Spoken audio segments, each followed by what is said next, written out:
All right, so let's learn how to read some basics of the central angles and their arcs. So take a look at this first circle here, this first box. All right, so let's talk about minor arcs versus major arcs. Okay, so in here, in this angle here, we have an 84. That's the measure of the angle. So let's take a look at arc A to C. So arc A to C is a minor arc. That's this darkened arc here. A minor arc is less than a half circle. And a half circle is 180. So the minor arc here, the arc that goes with this central angle is 84. So you should fill this out with just like I am.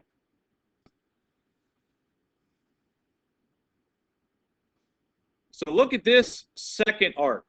It has 3 letters. It has endpoints at A. So there's an endpoint at A and an endpoint at C. So look at the D that's in the middle. When it gives you the D in the middle, or any letter in the middle, it says start at A. So start here, pass through this point, and end here. So this route is all of this. A through D, start at C. So that's kind of like the rest of the that's like the big Pac-Man body. So how do you find the length of that arc? Well, remember something we haven't worked with in a while? Circles are 360 degrees. So how do you find that red arc? You take your calculator, use the 360, subtract the 84, and that red arc is the rest of the circle. 276, and 84 plus 276 equals 360. So a minor arc is less than 180. A major arc is over 180. And then 180 is just a half circle. Let's take a look at this one. So this wants the measure of an angle. This is a central angle. This is going to be extremely easy because what you have to do is figure out what's the endpoints of that angle. Endpoint here and here. So this is the arc that goes with that angle. Therefore, central angles are congruent to their arcs. There's really no math to be done. It's 120 degrees.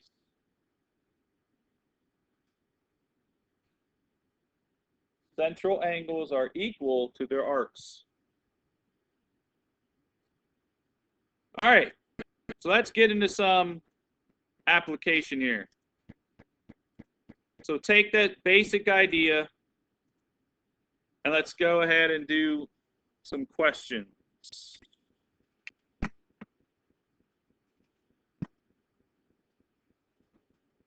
Trying to get my computer situated. All right, so J to K.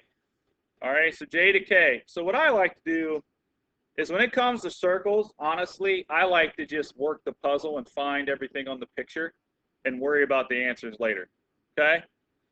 This angle in here is 21. This arc is equal to it. It's 21.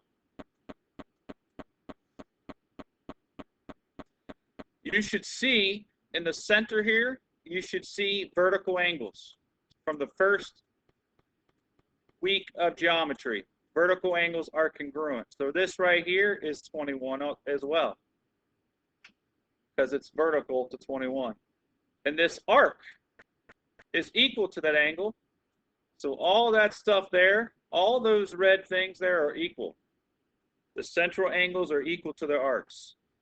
So let's find some blue stuff here. So take a look at this blue arc. So what you're going to have to be able to identify are diameters. A diameter goes all the way through the circle. Wow, that's pretty big. I'm going to make that smaller. little too big. There you go. That's easier to see. Diameters make half circles. So anytime you see a line that goes straight through the center, you always think 180. So identifying your half circles is going to be nice and easy for you, make things easy. So that means this blue arc plus that 21 adds up to 180. So in your calculator, we should do 180 minus 21. And that blue arc should be 159.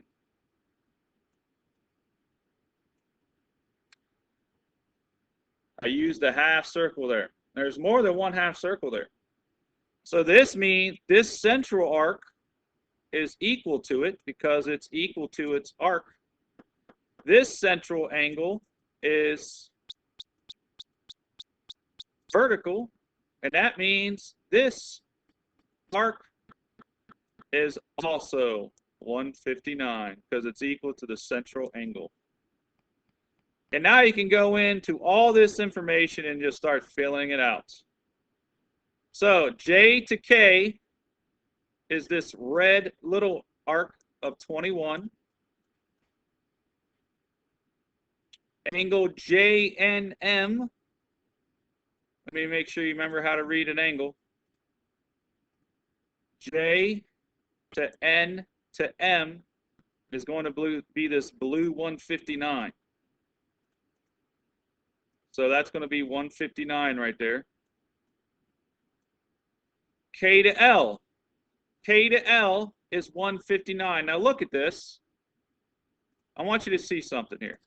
Look at K to L. K to L could go this way. No, do not want that to be straight.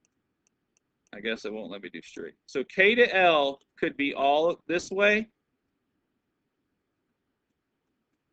or it could be all of this way.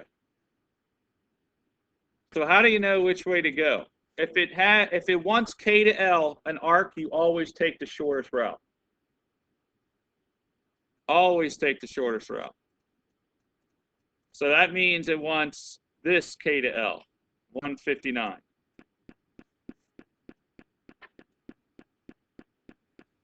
So let's look at JKM. Start at J, go through K, ends at M. So there's two ways you could do this math. You could add up every number you cross. So I went from 159 to 21. Or you could subtract the 159 that's not included. So if I do 360 minus 159, I'm going to get my black arc there. 201.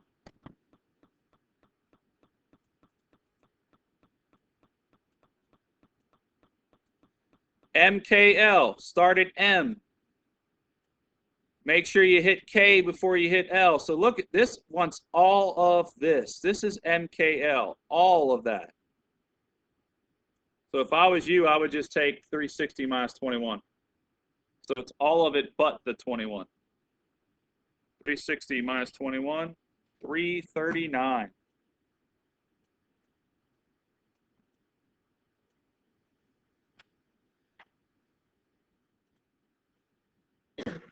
All right, so I'm going to fill out number 2. So let's see here. So let's start with this arc here. There's all kinds of ways I could start this. So I know this arc is 87 because it's equal to its angle. I know this arc is equal to its central angle, so this little guy in here is 72. Okay, how can I take this further? I mean, I got vertical angles here. There's a 72. This arc, U to V, is equal to that. That's 72. Okay, so how can I find more? So here's a spot where I might be stuck. But how do you get unstuck is to see half circles. So there's a half circle right there. That means these two arcs on that blue arc add up to 180, and I already have one of them. So that means this arc, this W to V, has to be 108.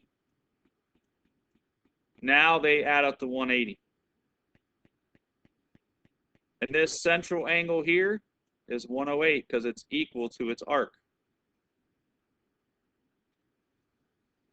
I have one last thing to find, and that is I can use this half circle to find this little arc right here from S to T. So look at that half circle there. I got 180 minus 87 minus 72, and that little arc in there is 21.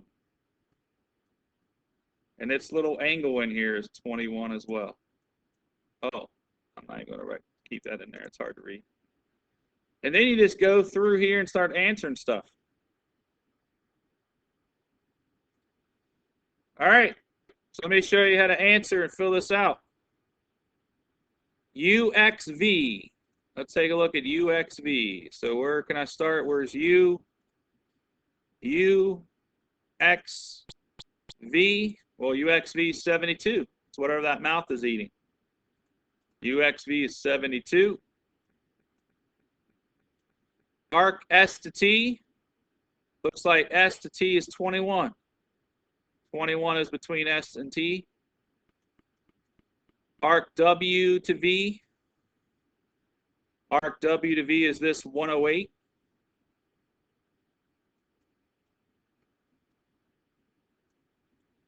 Arc T to W is going to be this much. So that, therefore, I need to add 72 and 21.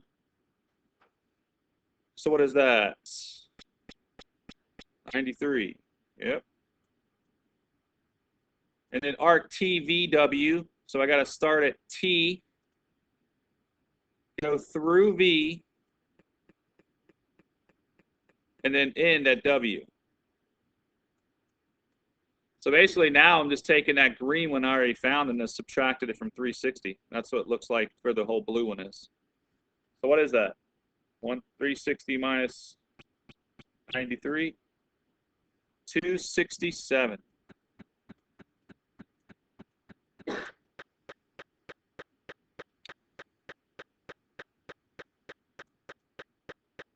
All right, number 3 here. So this is a 90-degree angle. That means its arc is equal to it, so this has to be 90 as well.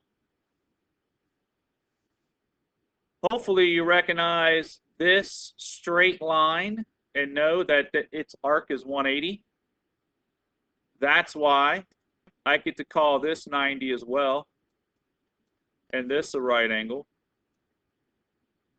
I see this straight line diameter creates a half circle, so I also have a third 90-degree arc and angle.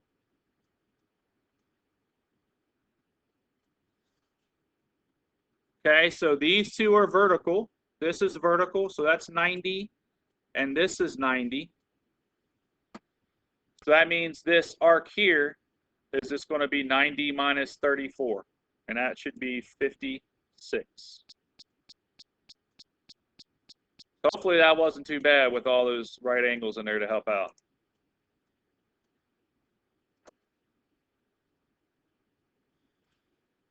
All right, so here's how we do number 4.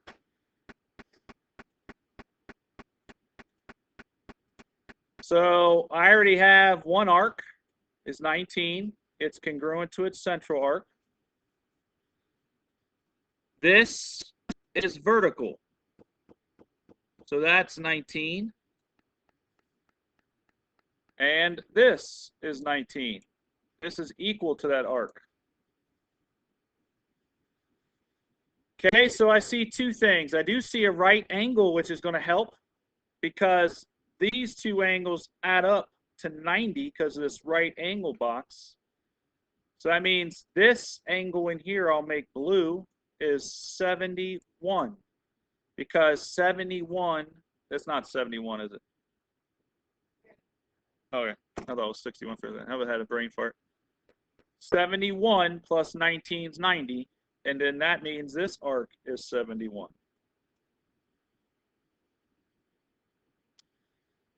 Okay, if this is 90, this is going to have to be 90 to create the half circle. So that means this arc is 90.